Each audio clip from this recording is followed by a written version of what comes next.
मैं तो केवल यहाँ पर अपने प्रभु श्री राम और लक्ष्मण भैया को खोजते हुए यहाँ पर आया हूँ। आप मुझे मेरा कर्म करने दो, टकराव नहीं होगा।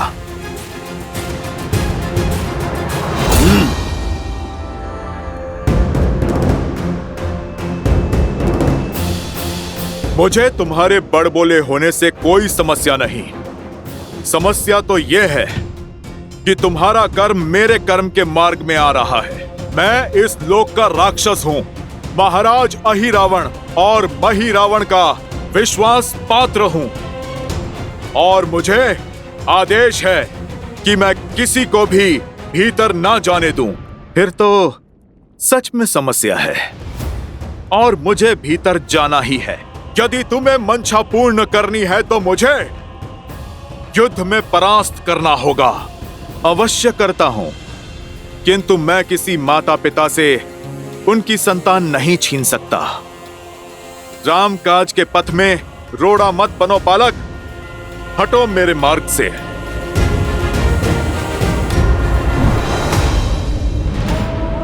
ना मेरे माता पिता की चिंता करो और ना मेरी। अपना सोचो, कहीं ऐसा ना हो कि तुम्हारी संतान अनाथ हो जाए।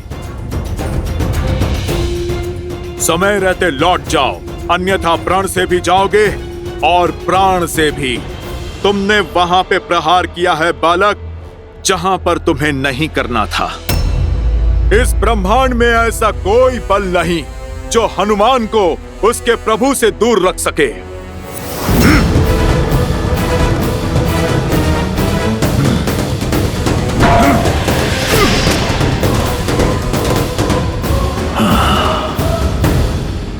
दिखने में एक समान और स्वभाव में बिल्कुल भिन्न। कौन है ये जिसने आपके अंश अवतार महाबली हनुमान को पीछे ढकेल दिया?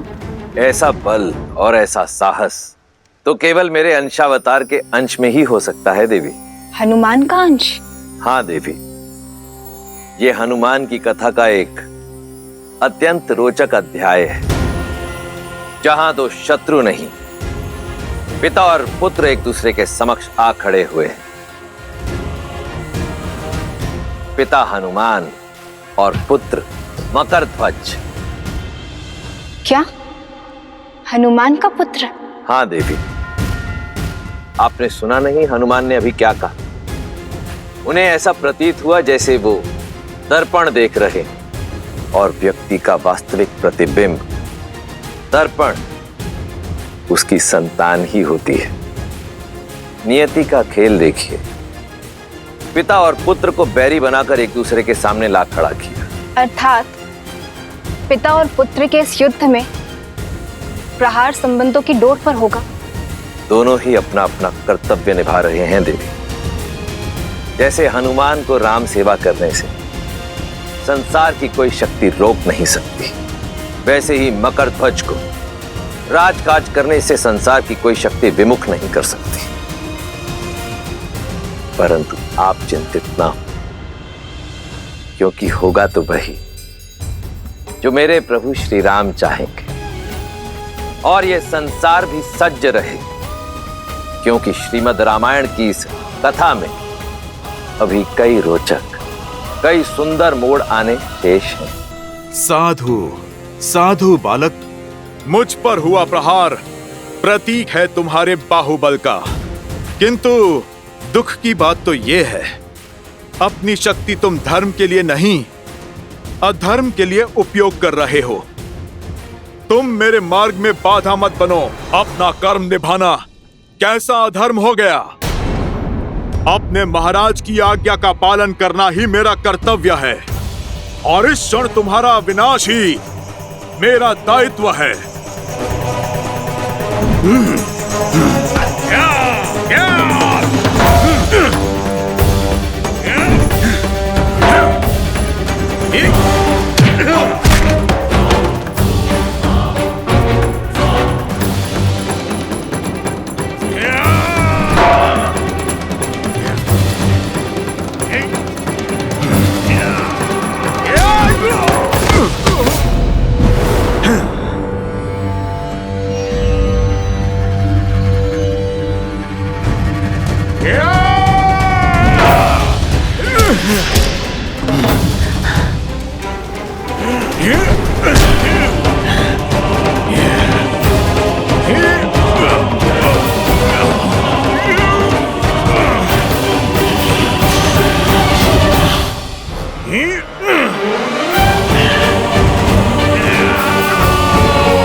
जय श्री राम। लाल देह लाली लसे अरुधरि लाल लगू वज्र देह दानव तलन जय जय जय कपीसु।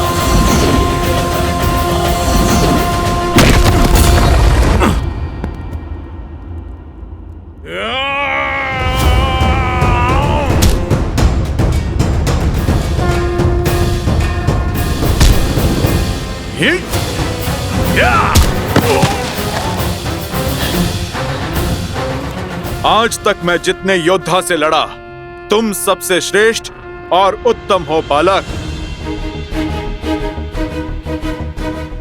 परंतु खेद तो इस बात का है कि तुम प्रभु श्री राम के विरुद्ध में हो। इसीलिए तुम्हारा अंत निश्चित है। किंतु तुम्हारा अंत करने से पूर्व उस वीर पिता का नाम जानना चाहता हूं जिन्होंने ऐसे शूरवीर को जन्म दिया।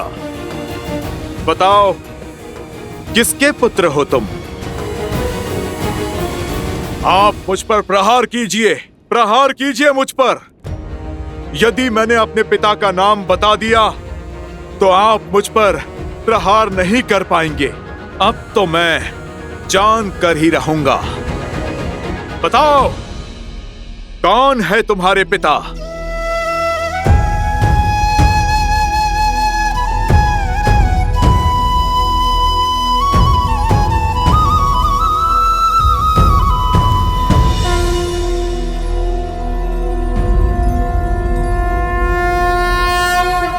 आप मेरे पिता हैं।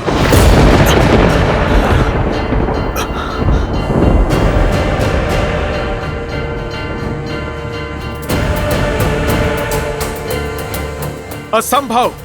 जब बल से बात नहीं बनी तो छल का उपयोग करके बचना चाहते हो। ये दूसरा बड़ा पाप कर दिया तुमने। एक बाल ब्रह्मचारी पर इतना बड़ा घोर आरोप लगा दिया। तुम्हें इतना बड़ा झूठ बोलते हुए लज्जा नहीं आई? झूठ नहीं है ये, मुझे स्वयं अभी पता चला। मैंने तो जन्म से ही अपने पिता को नहीं देखा, ना नाम जाना। बस एक भविष्यवाणी के अनुसार मेरी पराजय केवल मेरे पिता के हाथों ही संभव है। झूठ!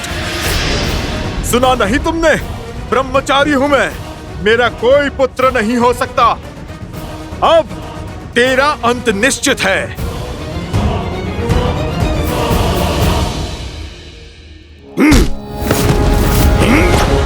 अब सत्य बताओ मुझे, कौन हो तुम? कौन है तुम्हारे पिता? और क्या कारण है इस झूठ का? सत्य यही है कि आप ही मेरे पिता हैं और मैं आपका पुत्र मकरध्वज।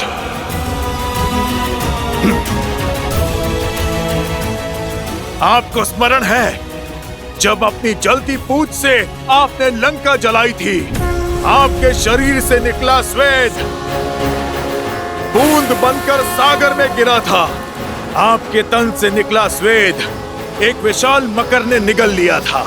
बस इसी प्रकार आपका अंश अस्तित्व में आया, मेरा जन्म हुआ।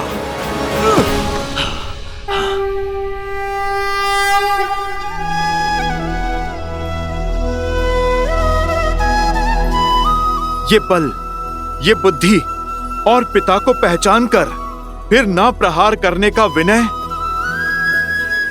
तुम सच में मेरे ही पुत्र हो।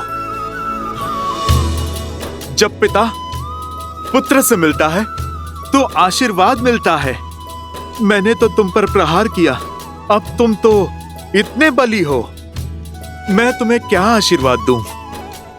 चलो पुत्र, तुम जुट जाओ प्रभु श्री राम और लक्ष्मण भैया की खोज में, अहिरावण और महिरावण की माया के तोड़ में।